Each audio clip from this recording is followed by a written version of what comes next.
The combination of Chinese food and Muslim food is something you wouldn't expect, but here in Shanghai, you learn to expect the unexpected. This is Hong Chongqing Restaurant. The story of how this unique restaurant came to be goes back more than 100 years, when a famed Peking opera singer wanted to share his favorite food with his performance troupe. So, in 1891, he opened the first Chinese Muslim restaurant in Shanghai. The meal begins in a very traditional Chinese manner. Guests seated around a large round table, reaching in to take small morsels from dishes going around on a lazy Susan. Appetizers like lotus seeds, jellyfish, sliced duck, spicy, mouth-watering chicken. But don't get filled up on the appetizers because the best is yet to come. Head chef Ji Lin Fu, with this restaurant company for more than 35 years, describes some new takes on traditional offerings. 这是我们红长兴的蒜香羊肋排，应该是说新创制的那个特色菜。它是呢用这法式羊肋排，法式的做法，就是加入西式的调料腌制，然后呢再进行炸等工艺来制作成功的。它的口味呢就是蒜香浓郁回味悠长。But Hong Chongqing Restaurant is especially known for its hot pot manner of eating. In the middle of your round table, a hot pot. Boiling water is poured around the tall chamber heated by coal. The clear broth is heated and ingredients are added to be cooked. Thin slices of raw beef and lamb.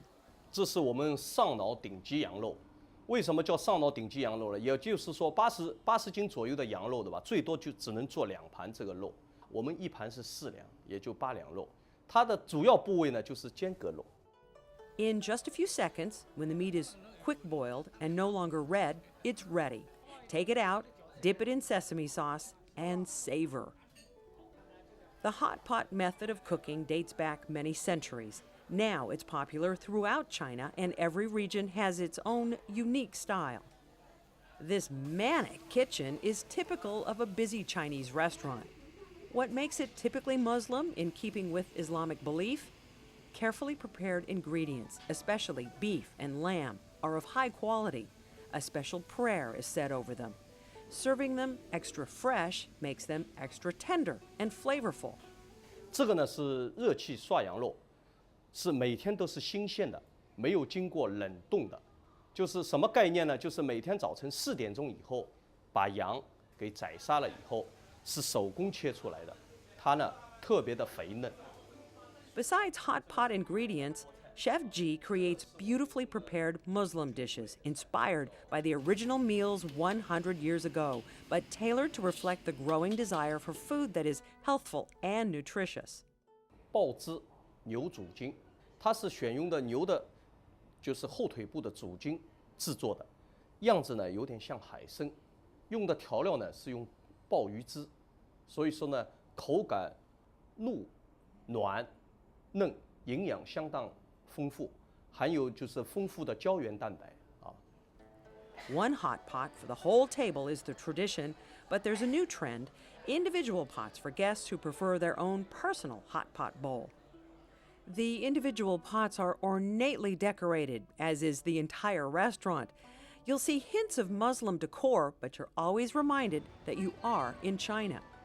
In Shanghai alone, the Muslim community numbers about 200,000. The original site of the opera singer's restaurant from a century ago no longer exists. For about 10 years, there's been another Hong Chongqing Muslim restaurant on Nanjing Road. With 3 full floors able to handle some 300 guests at once, this restaurant is braced for the onslaught of visitors expected to Shanghai for the 2010 World Expo.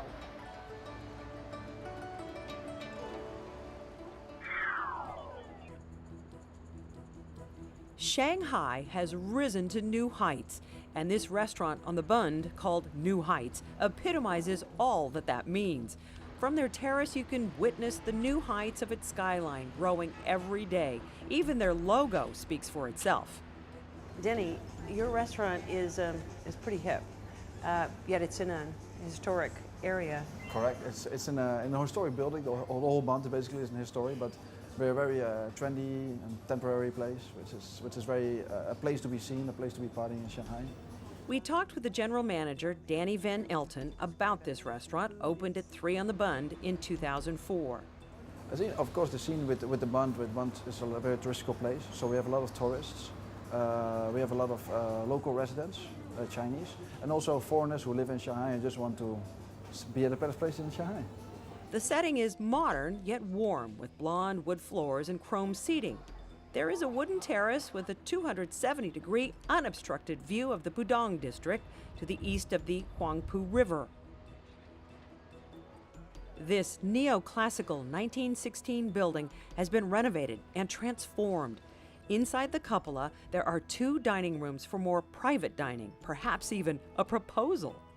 Daytime is a very bright place where people really like, it's like bright and light and you can see everything very good with the view and everything. And in the evening time it becomes very romantic, very special with the view on the river, with all the lights along the Bund, all the lights with all the buildings lighting up.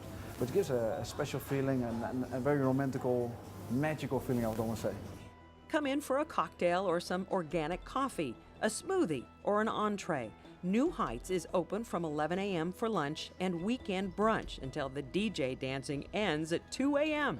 And I think it's labeled to say contemporary with a very casual style where people really can be themselves and they can be like, they feel themselves, whether it's a business dinner where you want to show your clients the best view, or you just want to have a nice family dinner, or just a drink on the bar terrace. You can just, whatever kind of atmosphere you're in, you can really be yourself. And but it's good. Shanghai needs a place where people can be themselves. We went inside the kitchen with the award-winning executive chef. His cuisine focuses on continental and Southeast Asian dishes. All right, we're back in the kitchen with Chef Xavier of New Heights Restaurant on the 3, on the Bund. Chef, thanks for letting us stick our nose into what you're doing. You're welcome. Are you whipping up lunch? What are we eating? Yeah, basically, we're going to do quickly a tiger prawn. So that's one of our signature dish here.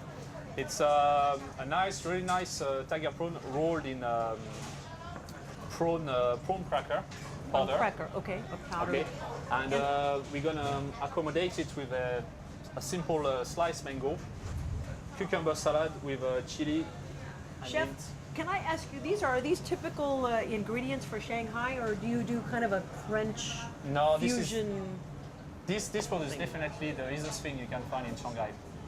They're really easy to find in Shanghai. This is like a local produce you can find on the market. Aha, but the fusion occurs somewhere in you because your experience is definitely. European. So yeah, I kind of try to marry my European background with the Asian twist that I've put inside. And everything I hear is that it's a very happy marriage. Yeah, so far it works.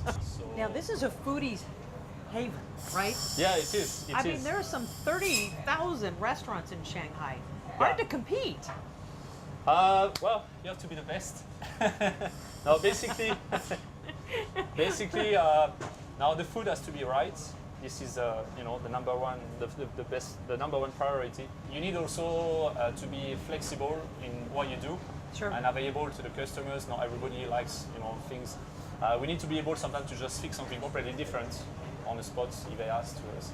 And also, obviously, we don't want to be, too expensive. Right. All right. We have a nice restaurant with one of the best view on a Bund. If you married all this together, that gives the recipe, the magic recipe to be a successful restaurant, I guess.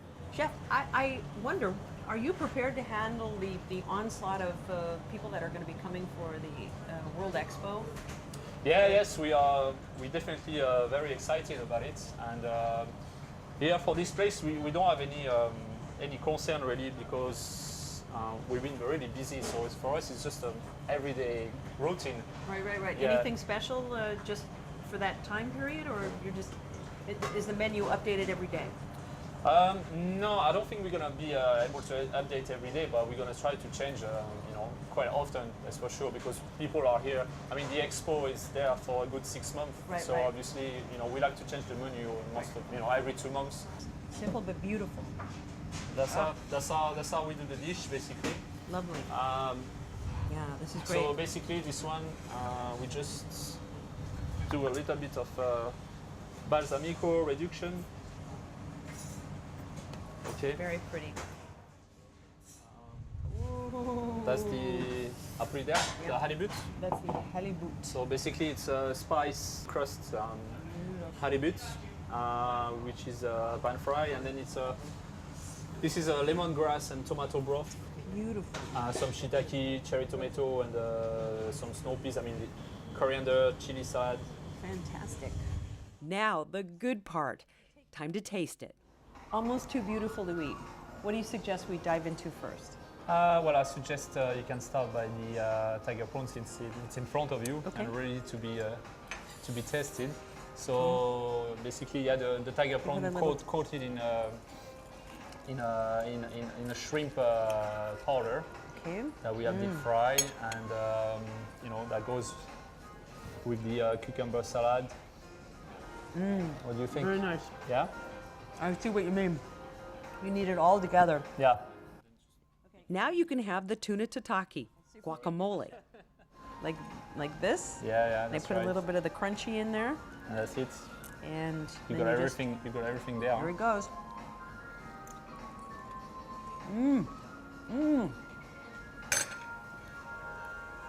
Very nice. That's nice. Yeah. All right. I'm getting the radish Okay. from around Yeah. it.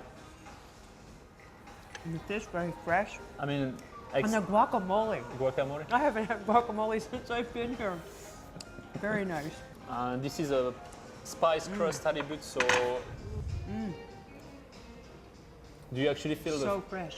do you actually feel the flavor of the lemongrass and tomato when I you do. eat the broth? Or, And again, it's very subtle. yeah. You know, it's not screaming at you. No. But beautiful. Let Yeah. us not forget what we're looking at out there. Of course, yeah. Best, Beautiful meal, beautiful skyline. and the best view on the bun. Wow. That's it for this episode. Let's get a look at what's coming up for the next Shanghai 2010. On the next episode, from a bustling bazaar to a tranquil traditional garden in a few steps. Then the historic Bund by land and by boat. Plus a temple in the city center which houses a jade Buddha, hand-carried by a monk from Burma to Shanghai. Finally, a master tailor makes my dream for a fine traditional qipao dress a reality.